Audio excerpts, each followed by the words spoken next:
pensons que le seul moyen d'arrêter ça, c'est de... C'est une cérémonie de dédicace aux allures d'un meeting politique.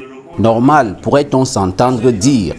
Surtout que l'ouvrage est un manifeste qui décline la pensée politique du leader du Parti camerounais pour la réconciliation nationale. Manifeste de la rupture et du progrès, tel que marqué en première de couverture. L'ouvrage aborde, propositions et démonstrations à l'appui, l'ensemble des grands aspects qui font débat au Cameroun par rapport aux options de l'auteur de l'ouvrage tout aussi politique pour le libéralisme communautaire. Un projet de rupture et un projet de libération des énergies de progrès. C'est pour cela que la vision, ce que j'ai vu, qui n'est pas la narration de ce que j'ai vécu, mais l'explicitation de ce que j'ai reçu pour mon peuple. C'est pour cela, disais-je, que cette vision est inscrite dans un manifeste qui est un écrit public solennel et qui présente le plan de matérialisation de cette vision. Il y a donc un projet de rupture, rupture avec le néocolonialisme, rupture avec la défaillance de l'État, mais également un projet de libération des énergies. D'abord, la libération des énergies de l'appareil d'État, puis la libération des énergies de notre potentiel humain en tant que Camerounais et le potentiel naturel que Dieu a donné au Cameroun.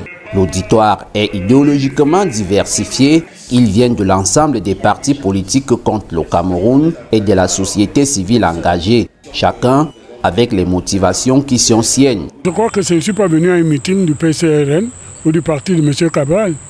Donc, essayer de faire la distinction du temps, de l'instant, des moments que nous vivons. Donc, nous ne sommes pas des ennemis, nous sommes des compétiteurs. M. Cabral a écrit un livre.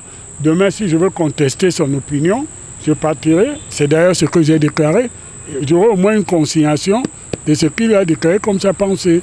Donc, moi, je le félicite.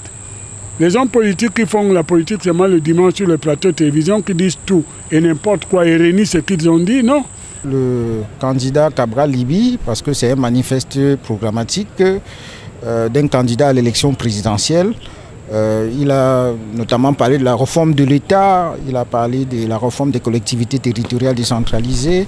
Bref, c'est un livre programmatique. Il est tout à fait normal qu'on le lise, qu'on y décèle le manquement, qu'on y trouve des idées qui peuvent aussi nous aider à améliorer ce que nous faisons au quotidien. Ce que nous allons faire du Cameroun, nous l'avons déjà vu, affirme l'auteur, non sans ajouter que ce manifeste est une transcription de la vision de grandeur qui va déclencher le dépassement d'un système gouvernant quarantenaire, si elle est partagée, bien entendu.